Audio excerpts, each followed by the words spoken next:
Hi guys, today we will talk about how to turn on sync address book contacts on your Twitter app.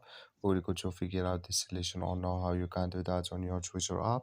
So all you have to do, just go up, you will click here on this picture here on app, then it's going to show for you window like this. Then you just go down, you click here on settings in support, then you click here on settings in privacy here, then it's going to take you here in this window.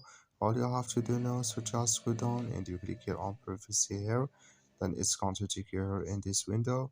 Then you just go down, you click here on discoverability and contacts, and it's going to take you here in this window. You come here to sync address book contacts, we'll click here on this sign, and like you see now, it's going to show for you like this. Just click here on allow, and it's going to turn on with you sync address book contacts on your uh, Twitter app. So thank you for watching. Don't forget to support us by like and subscribe.